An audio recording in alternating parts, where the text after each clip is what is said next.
Você passou a vida inteira rezando palavras que foram deliberadamente esvaziadas. Não é culpa sua, mas precisa ser dito. O Pai Nosso que você conhece não é o Pai Nosso que Jesus ensinou. A oração chegou até você depois de passar por 4 séculos de traduções escolhidas a dedo, concílios liderados por generais romanos e edições feitas por homens que precisavam que você ficasse dentro de um sistema. O original não era uma oração, era uma tecnologia. E quem a projetou sabia exatamente o que estava fazendo. Sabe aquela sensação de que você reza, medita, lê, busca, e mesmo assim continua com a impressão de que está faltando alguma coisa? Que você chega perto, mas não chega de fato? Isso não é fraqueza espiritual. Não é fé insuficiente. É o resultado de anos operando com um mapa incompleto. De usar ferramentas que foram amputadas antes de chegar na sua mão. Os textos gnósticos têm um nome para isso. Eles chamam de a névoa dos arcontes. A neblina que faz o ser humano continuar buscando sem nunca encontrar. Porque a saída foi removida do mapa que ele recebeu. Nos próximos 20 minutos, você vai entender 3 coisas que mudaram completamente a minha forma de enxergar os ensinamentos de Jesus. Primeiro, o que Jesus realmente ensinava. Antes do Concílio de Nicéia, reescrever o roteiro. Segundo, por que a elite romana e depois a Igreja medieval tinha interesse direto em destruir esses ensinamentos específicos. Terceiro, as 3 frequências que os textos gnósticos chamam de as chaves do éon, e que a neuroacústica moderna está agora começando a mapear em laboratório. Isso não é especulação. Tem texto, tem arqueologia, tem ciência. Fique até o final. 325 depois de Cristo. Nicéia, Turquia moderna. Constantino, imperador de Roma, reuniu mais de 300 bispos de todo o mundo cristão em um palácio à beira do lago. O objetivo oficial era resolver disputas teológicas. O objetivo real era mais prático. O Império Romano estava fragmentando. Havia cristãos em todas as províncias, mas eles não acreditavam nas mesmas coisas. Uns seguiam Paulo, outros seguiam Tomé. Outros praticavam ritos que nem se pareciam com o que conhecemos hoje como cristianismo. Havia grupos que ensinavam que o corpo era sagrado. Grupos que ensinavam que o Deus criador deste mundo era uma entidade inferior, não o Deus verdadeiro. Grupos que ensinavam que cada ser humano carregava dentro de si uma centelha de luz que não devia obediência a nenhuma hierarquia. Um império não consegue controlar pessoas que acreditam que a autoridade última está dentro delas. Então Constantino financiou o concílio, e os bispos votaram, não em teologia, em poder. Quais textos entrariam no cânone oficial? Quais textos seriam declarados heréticos? Quais práticas seriam mantidas? Quais práticas seriam criminalizadas? Os textos que ensinavam práticas diretas, sem intermediário, foram os primeiros a ir para a fogueira. Mas eles não conseguiram destruir tudo. Em dezembro de 1945, um camponês egípcio chamado Muhammad Ali al-Saman estava cavando perto de um penhasco em Nag Hammadi, no Alto Egito, quando a enxada bateu em algo duro. Era um jarro de barro vermelho, selado com betume. Dentro, enrolados em couro, havia 13 códices, 52 textos. Textos que alguém havia enterrado às pressas, provavelmente quando as ordens de destruição de Atanásio de Alexandria chegaram ao monastério vizinho em 367 depois de Cristo. Entre esses textos estavam o Evangelho de Tomé, a Pistis Sophia e o livro do Grande Sete Invisível. Textos que a Igreja havia declarado destruídos. Textos que continham os ensinamentos que Jesus dava em privado, não para as multidões, mas para os discípulos que ele considerava prontos para ouvir sem filtro. O que esses textos ensinavam era completamente diferente do que sobrou no cânone oficial. Eles não ensinavam crença, ensinavam prática, ensinavam frequência, ensinavam som. Mas aqui vem a pergunta que ninguém faz. Se esses eram só textos filosóficos de uma seita marginal, por que o esforço foi tão grande para destruí-los? Por que o bispo Atanásio mandou uma carta circular para todos os monastérios do Egito em 367, depois de Cristo ordenando a queima de tudo que não estivesse no cânone aprovado? Você não destrói o que não te ameaça. A resposta para o que havia nesses textos, que era tão ameaçador assim, vai te incomodar. Mas vai fazer sentido. O Evangelho de Tomé, Logion 77. Jesus diz: Eu sou a luz que está acima de todas as coisas. Eu sou o todo.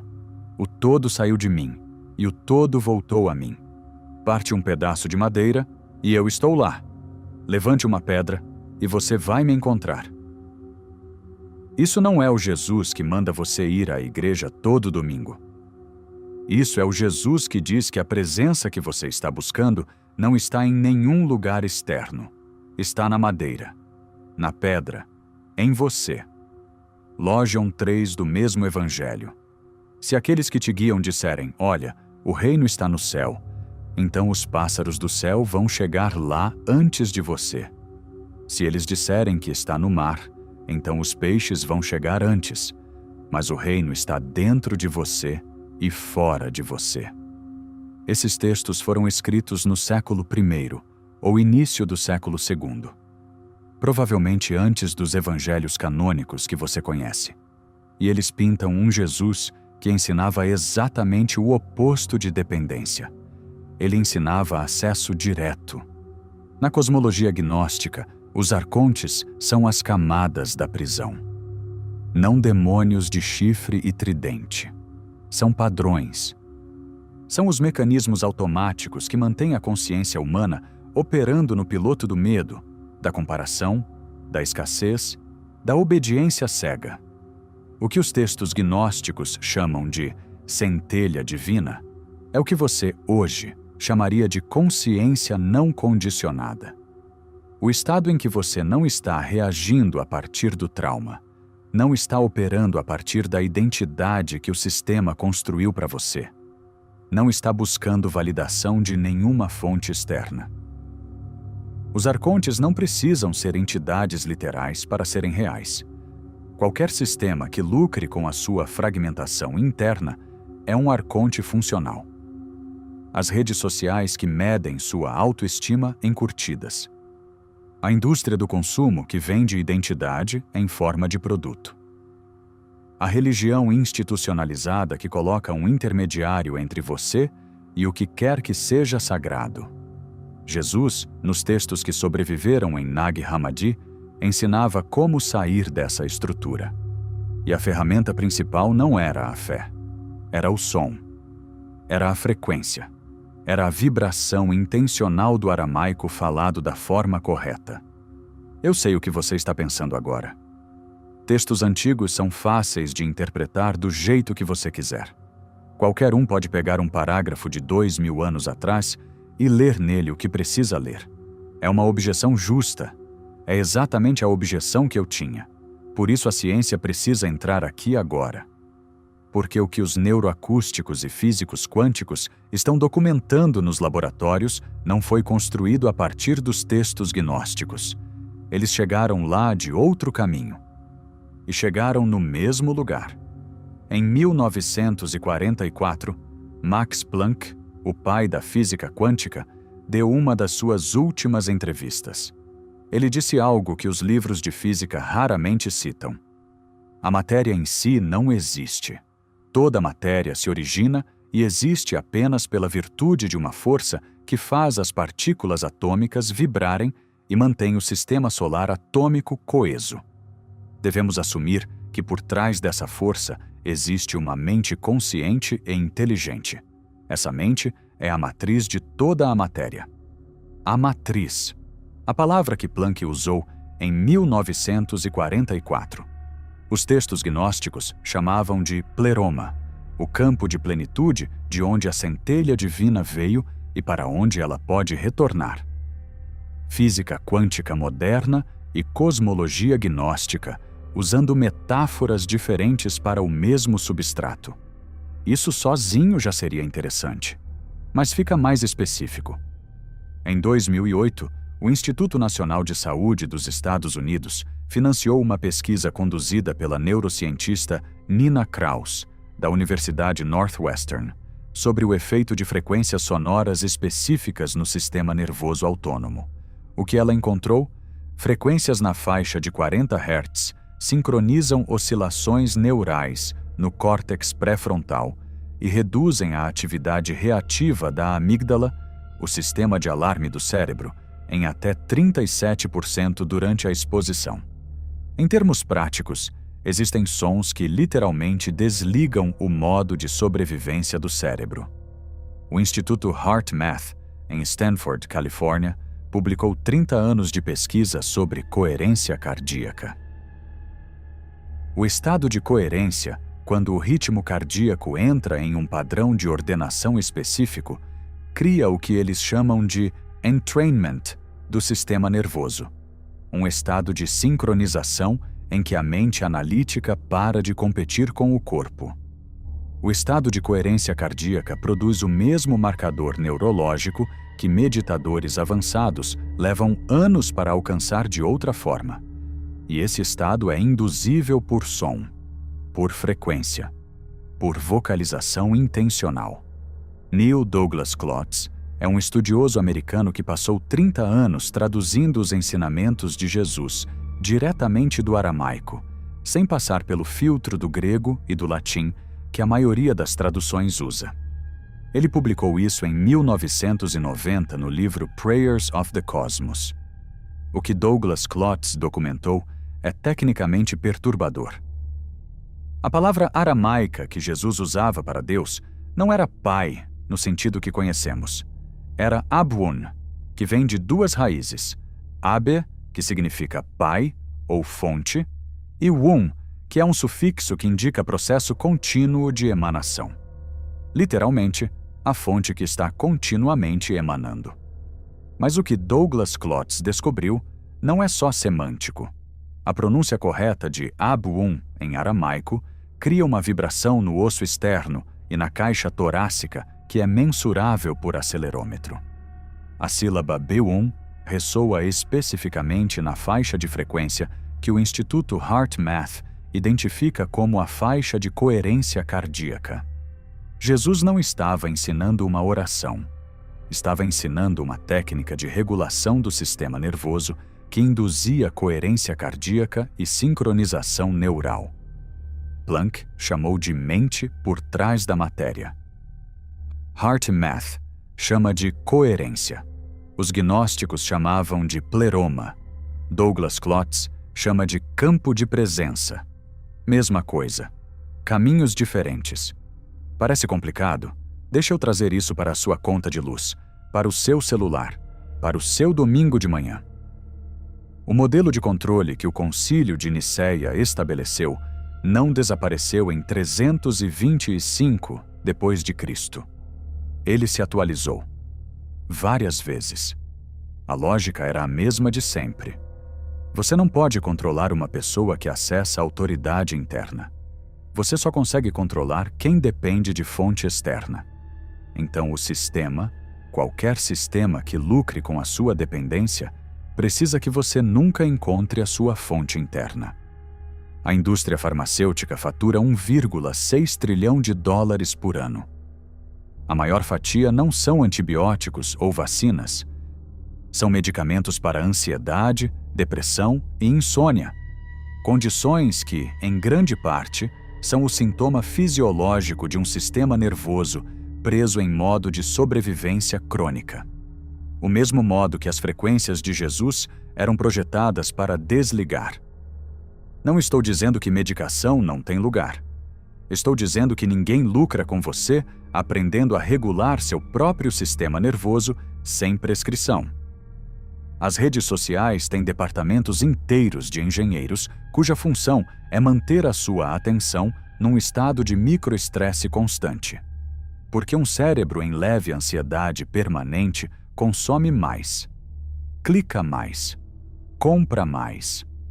Um cérebro em coerência, em presença plena, num estado que os gnósticos chamavam de despertar, esse cérebro para de ser o consumidor ideal. Uma identidade que te satisfaz completamente não compra a próxima versão de nada. O sistema dos arcontes não precisa ser literal para ser real. Ele é real nos dados de uso das plataformas, nos índices de ansiedade clínica que dobraram em 10 anos, no fato de que a maioria das pessoas passa mais tempo gerenciando notificações do que em qualquer estado que se pareça com silêncio interno. Chega de teoria. 3 frequências, 10 minutos, sem custo. Frequência 1. Allaha, Allaha é o aramaico para o campo de consciência que sustenta a realidade, não o Deus religioso, o substrato. Sente-se com a coluna ereta. Coloque a palma da mão esquerda no externo. Inspire pelo nariz em 4 tempos. Na expiração, vocalize Allaha em voz baixa, deixando a sílaba final, A, ressoar no tórax, não na garganta. 7 repetições. O objetivo não é sentir algo místico. O objetivo é deixar o peito vibrar de forma consistente até o sistema nervoso responder. Frequência 2. Abun de Boash Maya, a abertura do Pai Nosso original. Vocalize devagar. Abun de Boash Maya. A sílaba Bun vai para o peito. A palavra Maya desce para o abdômen. Douglas Klotz documenta que esse movimento descendente de vibração do tórax para o abdômen é exatamente o padrão que produz coerência no ritmo cardíaco quando feito com consistência. 5 repetições, sem pressa. Frequência 3. Ruka de Kudsha. O Espírito Santo, no aramaico original, era feminino. Ruka é sopro, vento, espírito. Kudsha é sagrado. A prática: inspire fundo, retenha 4 tempos e na expiração sussurre Rukad Kudsha, com os lábios quase fechados, como quem sopra uma vela sem apagá-la. A vibração acontece nos lábios e nos seios paranasais. 3 repetições antes de qualquer situação em que você perceba que está operando no piloto automático do medo ou da reatividade. Erro 1. Fazer mecanicamente, sem ancorar no corpo. Essa é a armadilha principal. A tentação é vocalizar os sons enquanto a mente continua correndo nos pensamentos do dia. Quando isso acontece, você está fazendo karaokê espiritual, não prática vibracional. O sinal de que está funcionando não é sentir algo dramático. É notar, no meio do dia, que você reagiu a um estímulo diferente do que reagiria normalmente. Mais lento, mais presente. Menos automático. Isso não acontece na primeira semana para a maioria das pessoas. Acontece depois de consistência. Erro 2. Esperar a experiência dos filmes. Os textos gnósticos são cuidadosos com isso. A Piste Sofia descreve o despertar não como um flash de luz, mas como uma remoção progressiva de camadas. Cada sessão de prática não é um evento. É uma camada que sai.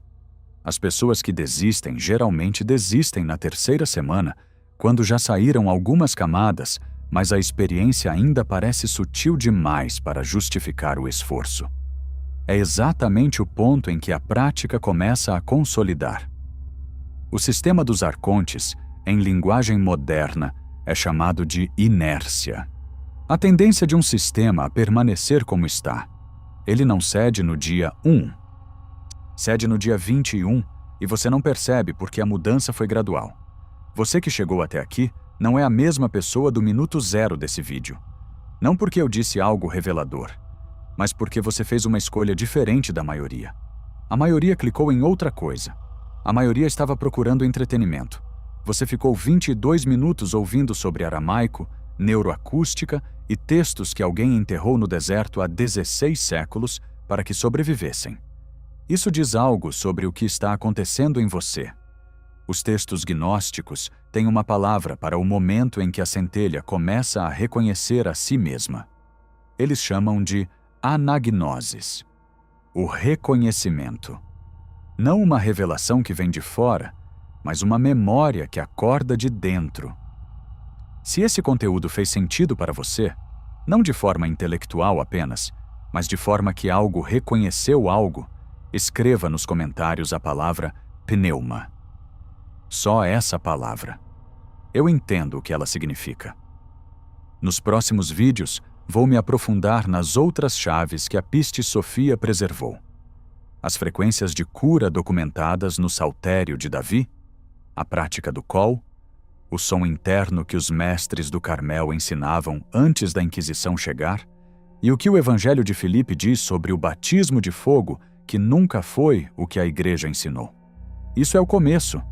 E se você conhece alguém que está buscando sem achar, que lê, que medita, que tenta, mas ainda sente que falta alguma coisa, manda esse vídeo sem explicação. Sem contexto. Só manda. Deixa a frequência falar.